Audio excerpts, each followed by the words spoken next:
At exactly midnight on her 18th birthday, Iris's childhood home was padlocked by the county sheriff.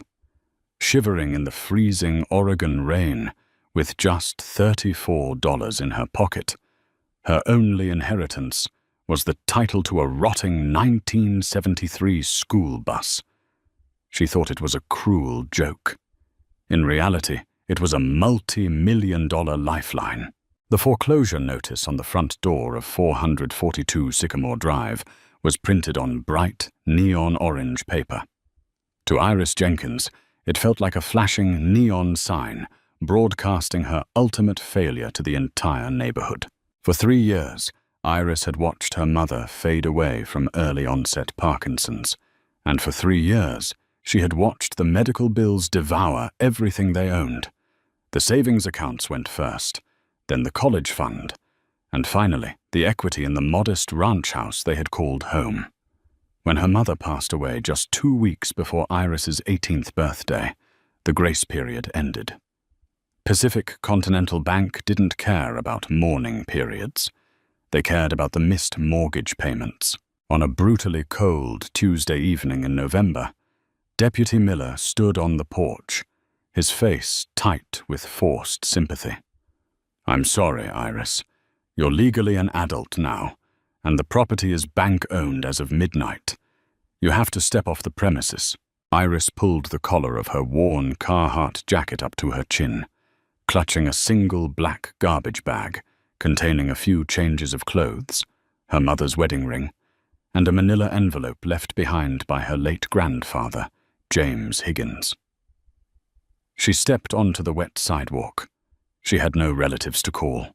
The foster care system had officially washed its hands of her, and the homeless shelters in downtown Portland were at maximum capacity due to the unseasonable freeze. She opened the damp manila envelope under the flickering glow of a street lamp. Inside was a single piece of paper, the title to a 1973 Bluebird school bus. James Higgins had been an eccentric, reclusive mechanic who died a few years prior, leaving behind a reputation for being paranoid and penniless. He had spent the last decade of his life living out of that rusted yellow bus, parking it on the edge of a scrap yard owned by his only friend. Iris remembered visiting him once when she was 10.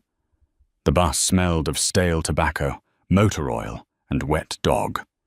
Now it was the only piece of property in the world with her name on it. With no other options, Iris began the 4-mile trek to Henderson's Auto Salvage on the industrial outskirts of town.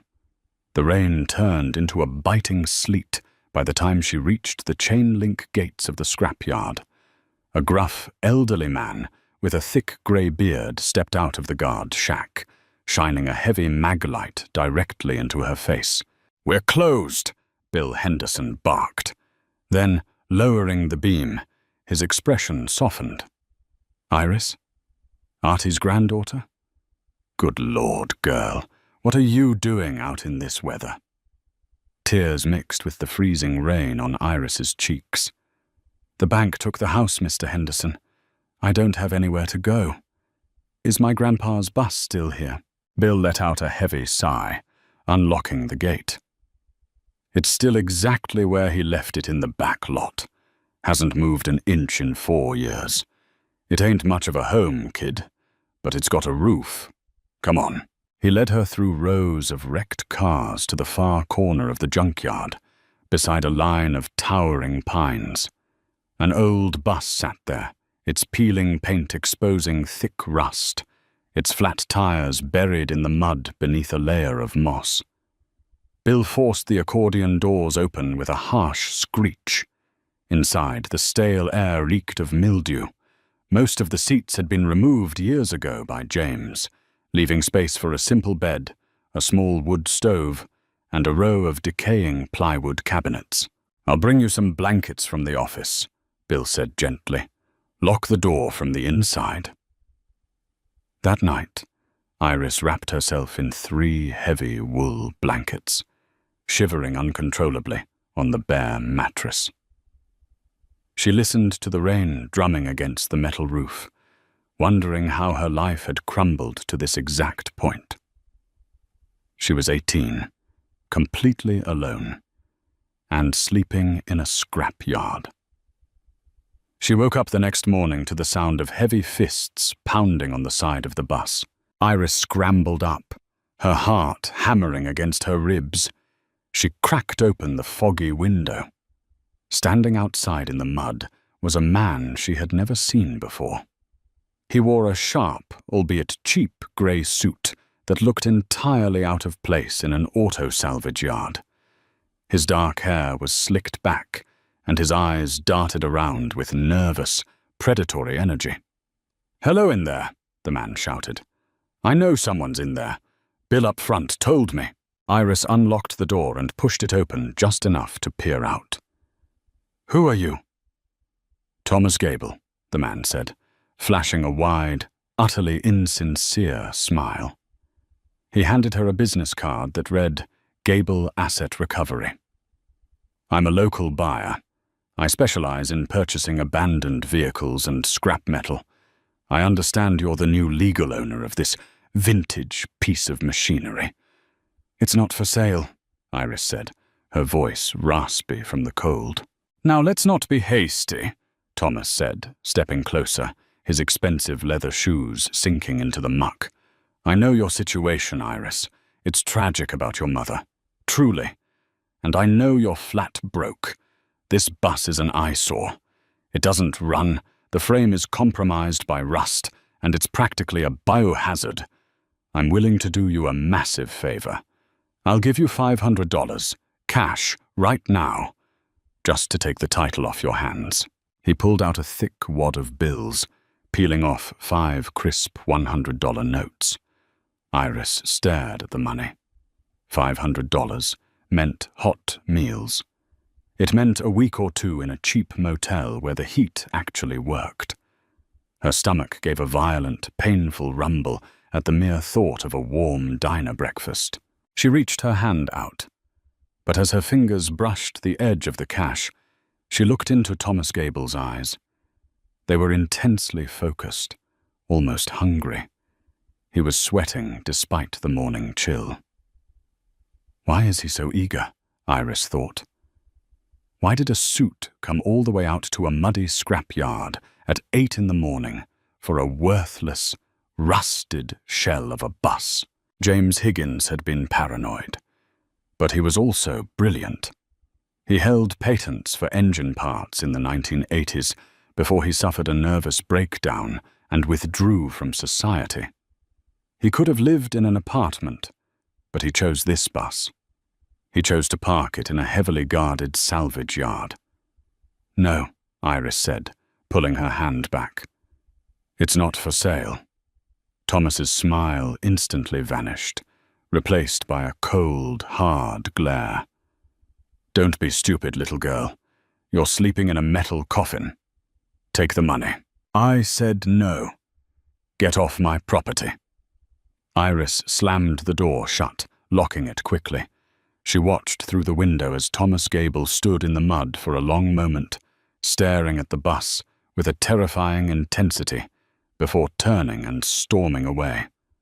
Iris leaned against the cold metal door, breathing heavily.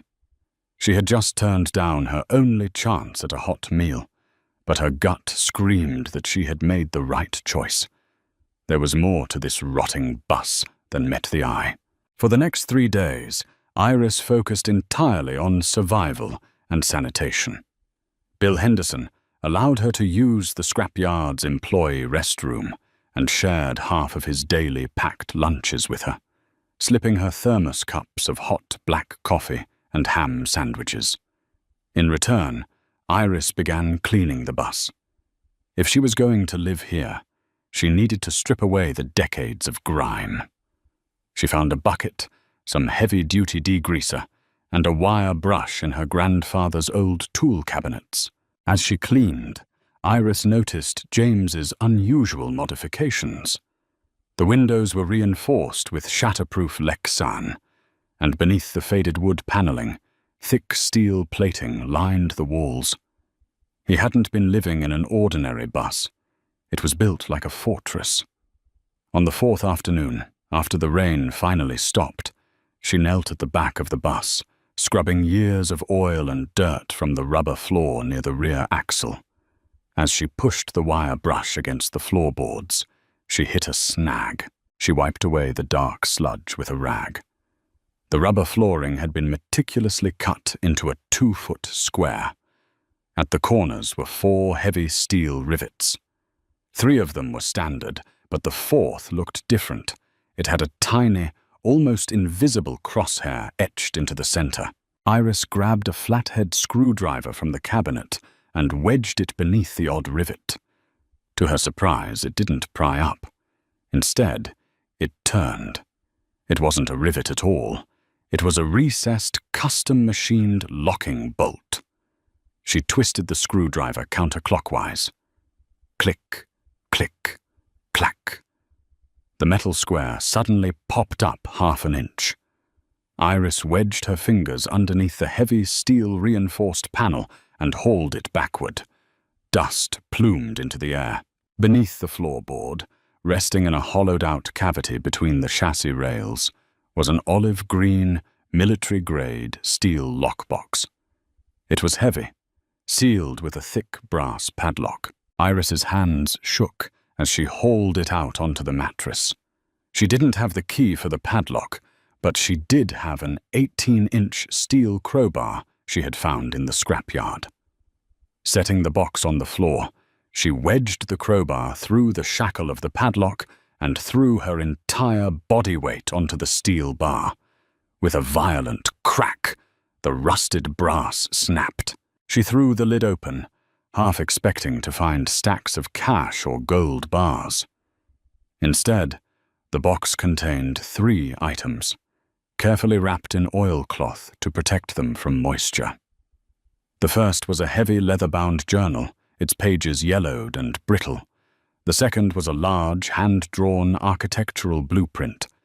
The third was a heavy, ornate brass key, roughly 4 inches long, with the words First National, Section 402, stamped deeply into the metal.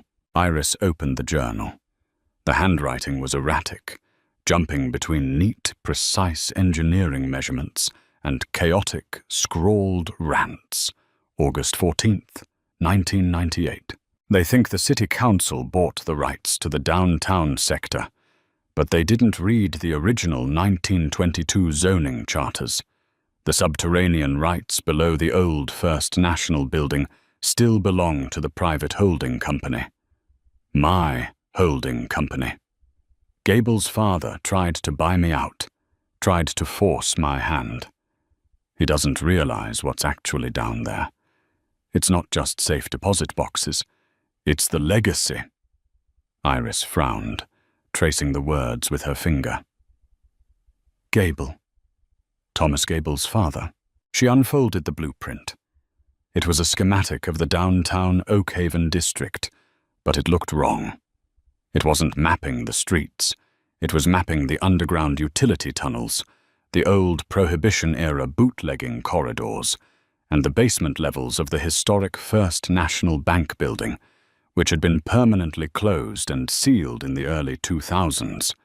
A red X was marked deep beneath the bank's primary vault, labeled with the number 402. Her grandfather hadn't lost his mind. He had been hiding a massive secret right under the town's nose. Suddenly, her phone buzzed in her pocket. It was a text from Bill Henderson. "Hey kid, I stepped out to grab parts. Lock the gate if you leave." Back in an hour. Iris looked at the journal and the key. She needed to know more about the First National Bank. The local public library had historical archives on microfilm. If she hurried, she could research the zoning charters James mentioned and make it back before dark. She hastily shoved the journal, the blueprint, and the brass key into her worn canvas backpack. She slid the heavy steel floorboard back into place, locking the fake rivet, and pushed the empty military lockbox under the mattress. She locked the bus door tightly behind her and walked the 2 miles to the Oakhaven Public Library. For 3 hours, Iris sat in the dimly lit basement of the library, scrolling through miles of microfilm from the late 1990s. She uncovered articles about a massive legal dispute between James Higgins and a local real estate conglomerate named Gable and Sons Developments. Gable and Walls had purchased the defunct First National Bank building, intending to demolish it and build luxury condos. But James had filed injunction after injunction, claiming ownership of the subterranean vault rights. The legal battle had bankrupted him. It was what drove him to live in the bus. But right before the final court ruling, James's holding company abruptly vanished from public record, and the demolition was inexplicably halted. The bank building was left abandoned, standing like a concrete tomb in the center of town. Iris's pulse raced. Her grandfather had won. He had secured whatever was in Vault 402, and he had hidden the only key to access it inside his bus. And now, Thomas Gable was trying to finish what his father started. Realizing it was past sunset, Iris packed her bag and hurried back into the freezing night. The walk back to the salvage yard felt 10 times longer. Shadows stretched across the industrial road, and every passing car made her flinch. When she finally reached Henderson's salvage, she saw something that made her blood run cold. The heavy chain-link gate at the front, which she had meticulously padlocked, had been violently snipped with heavy bolt cutters. The chain hung limply against the fence. Panic seized her chest. She sprinted through the dark maze of crushed cars, ignoring the jagged metal that tore at her jeans. She rounded the corner to her grandfather's bus and let out a horrified gasp. The reinforced Lexan windows had held up, but the front accordion door had been completely torn off its hinges, likely ripped open by a truck winch. Iris drew a heavy breath and stepped inside. The interior was completely destroyed. The mattress was slashed to ribbons, the stuffing scattered like snow. The plywood cabinets had been smashed into splinters with a sledgehammer.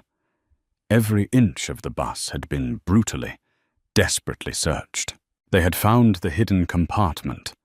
The floorboard was thrown aside, and the empty military lockbox had been dragged out and left open on the floor. "Looking for something, Iris?" Iris spun around. Stepping out from the shadows of a crushed Ford pickup was Thomas Gable, flanked by 2 large men in dark jackets holding heavy flashlights. Gable was no longer smiling. His face was twisted in a mask of pure rage. He stepped into the doorway of the ruined bus, looking down at the empty lockbox. "My father spent 20 years looking for the deed and the key," Gable hissed, his eyes locking onto Iris's canvas backpack. "You're going to hand over whatever you found in that box, little girl. Right now." Iris's heart slammed against her ribs like a trapped bird. She took a slow step backward into the shadows of the rusted bus. Thomas Gable's 2 hired thugs mirrored her movement, stepping forward, their heavy boots crushing the debris of her grandfather's destroyed life. "I don't have anything," Iris lied, her voice trembling. "The box was empty when I found it." Gable let out a sharp, cruel laugh. James Higgins was a paranoid lunatic, but he wasn't a fool. He wouldn't hide an empty box under a 1/4-inch steel plate. "Give me the bag, Iris. Don't make this harder than it has to be." He reached inside his tailored jacket, and the metallic glint of a handgun caught the pale moonlight. Before Gable could draw the weapon, the deafening blast of an air horn shattered the silence. A pair of blinding halogen-high beams flooded the scrapyard aisle. Bill Henderson's massive rusted flatbed tow truck roared around the corner of crushed sedans, its engine screaming. Bill slammed on the brakes, sending a wave of freezing mud splattering directly onto Gable and his men. "Hey!" Bill roared out the driver's window, racking a pump-action shotgun with a terrifying mechanical clack.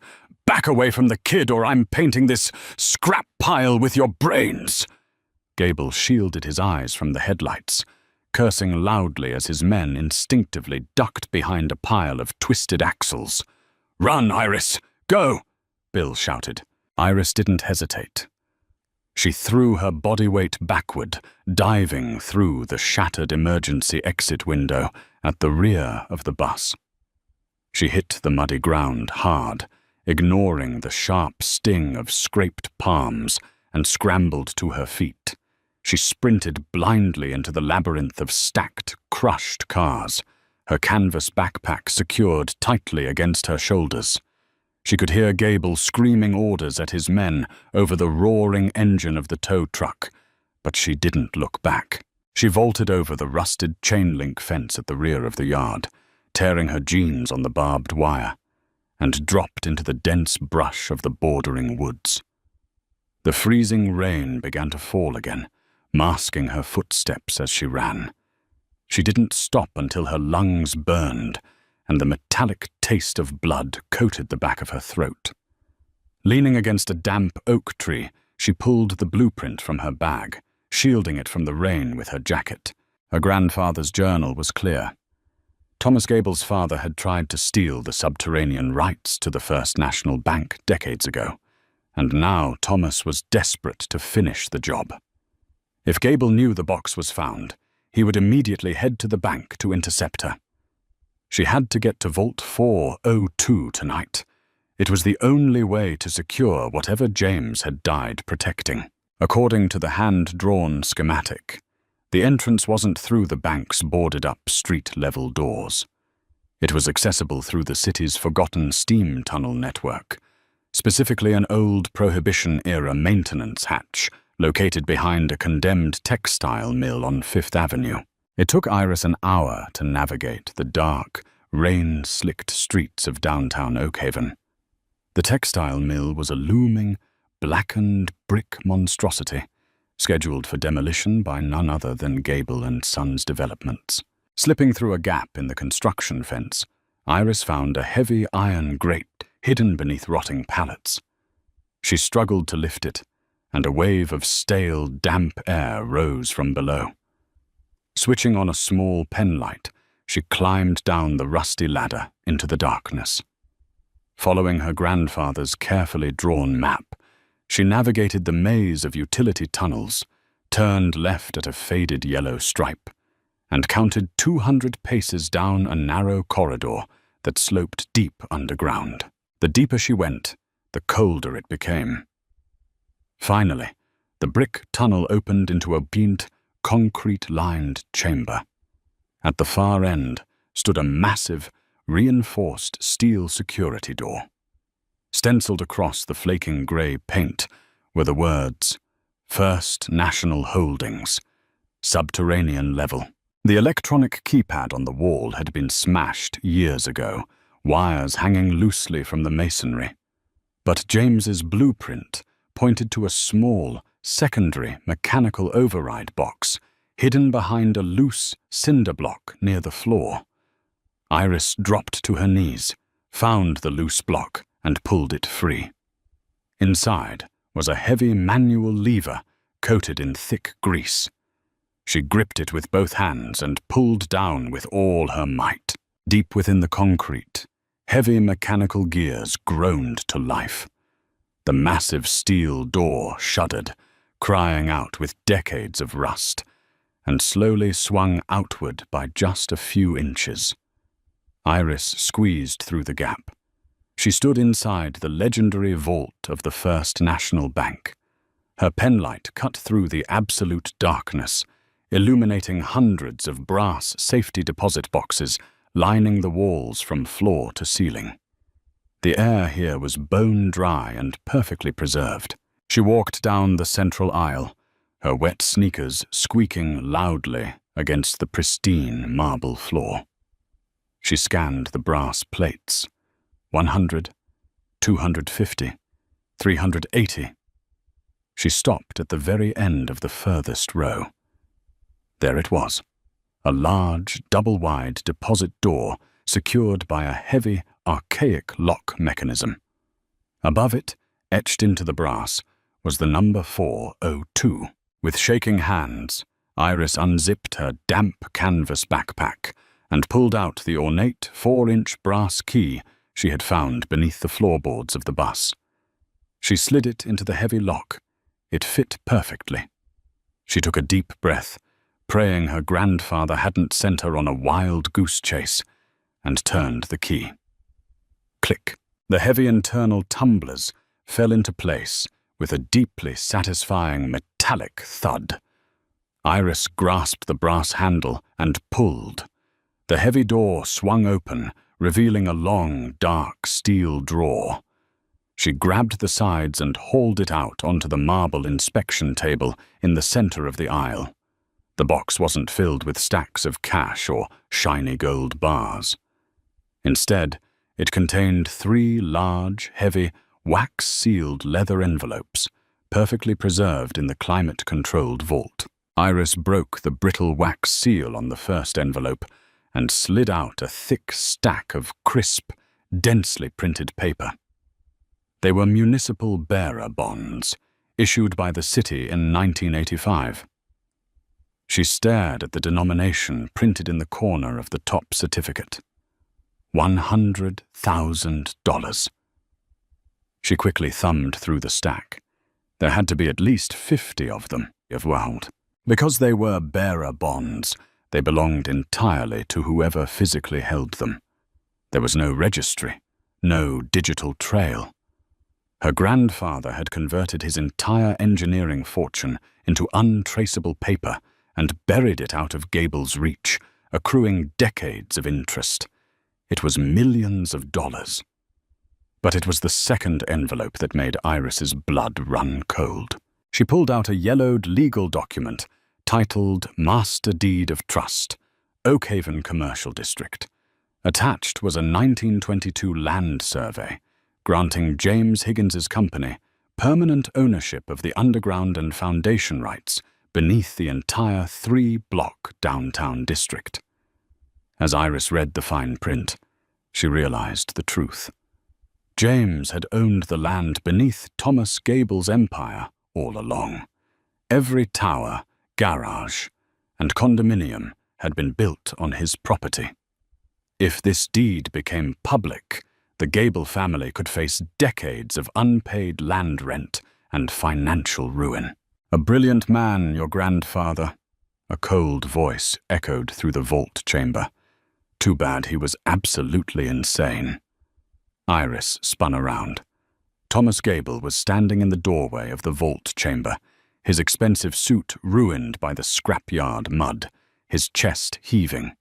His gun was drawn, pointed directly at Iris's chest. The 2 thugs flanked him, blocking the only exit. "He strung my father along in court for years," Gable spat, stepping slowly onto the marble floor. "He refused to sell, just out of pure spite. My father died of a heart attack, trying to fix the mess that old bastard caused. Hand over the envelopes, Iris, now." Iris's mind raced. She was trapped in a subterranean concrete box, 40 feet below street level, facing 3 armed men. But James Higgins had been a mechanic, an engineer, and above all, a paranoid man who built contingencies into everything he touched.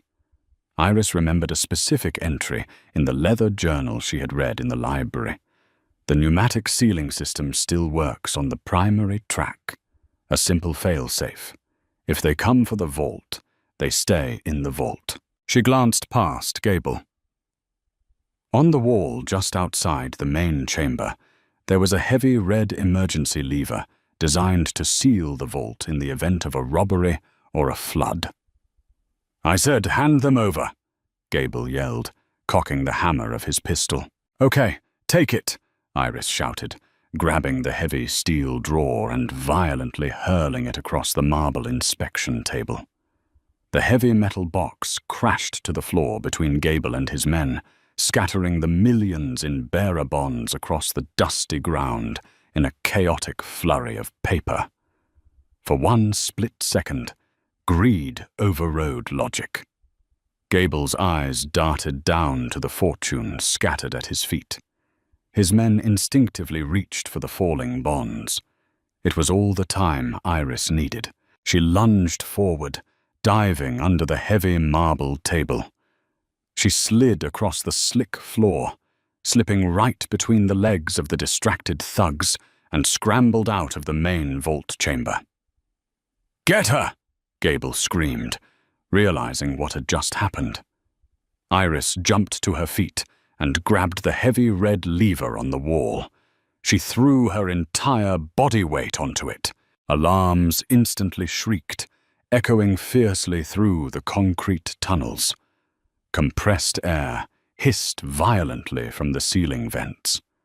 The massive 2-ton steel security door slammed shut with bone-rattling force, sealing perfectly into its heavy iron frame. Gable's furious scream was instantly cut off. The vault was completely airtight. Iris leaned against the cold concrete wall, gasping for air, clutching her canvas backpack tightly to her chest. She had grabbed the original deed and a handful of the bonds before throwing the box. She had won.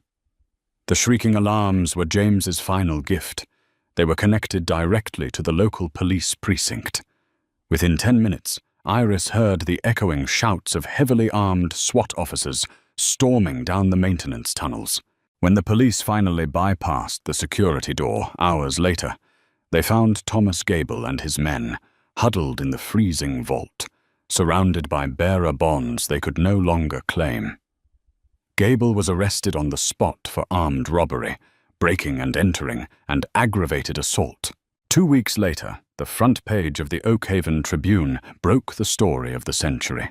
The Gable family empire collapsed overnight as the master deed was validated by the state Supreme Court. Thomas Gable was facing 20 years in federal prison, and the massive real estate conglomerate was forced into immediate liquidation. Iris didn't want to become a ruthless landlord. She sold the land rights back to the city for a staggering 8-figure settlement, ensuring the downtown sector would be preserved and revitalized for the community.